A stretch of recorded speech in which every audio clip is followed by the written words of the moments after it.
The Asus E402Y is a 14-inch affordable laptop.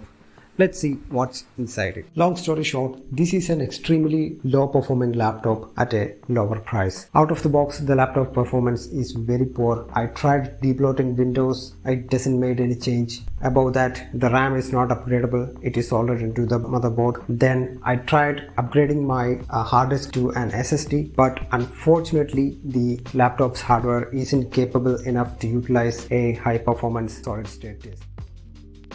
First, remove the plastic cover that is hiding the hard drive. Once that is removed, there are 4 screws which holds the hard drive in place. Remove those screws and simply slide out the hard disk from the motherboard. Now,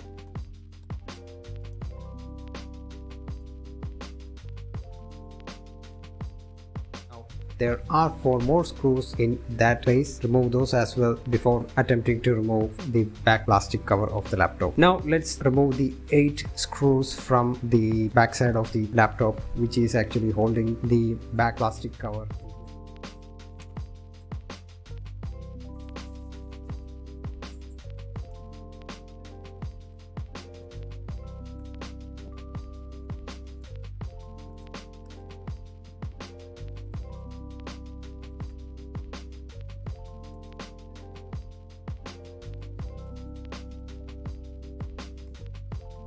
Use a pry tool to lift up the back cover. You have to do this from the place where the screen hinge is located. Start lifting up slowly and go towards the edges, and simply by following that path you can slowly release the clips and take out the plastic cover.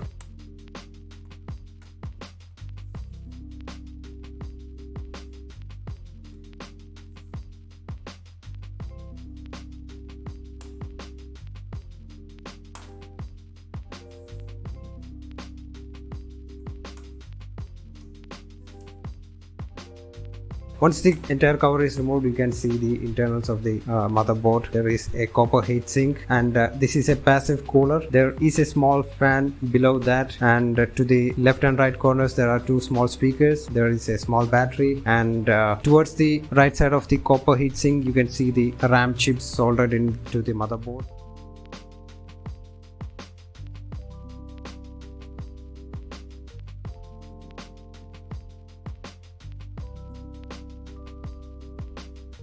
The left speaker grill is used as the air intake vent for the small fan here, and that air is guided through those black lines towards the front of the screen. I opened up this laptop to remove the thermal paste and replace it with a new one. Under normal conditions, the temperature ranged between 47 to 53 degrees Celsius, and under heavy usage, by that I mean if I browse and watch videos simultaneously, the temperature went up to 67 to 69 degrees Celsius, which is pretty unusual for such a low performance laptop. So I thought removing and replacing the thermal paste would make a change.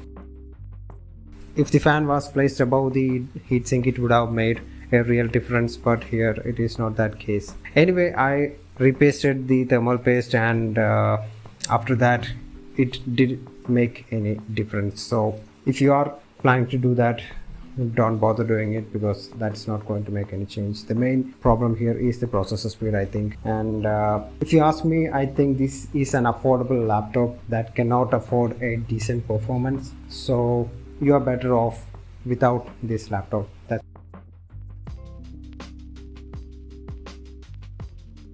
If you have any questions about this laptop, let me know in the comments below. Thanks for watching. Stay safe. This is Aesthetics Unwinding signing out. Until next one. Thank you.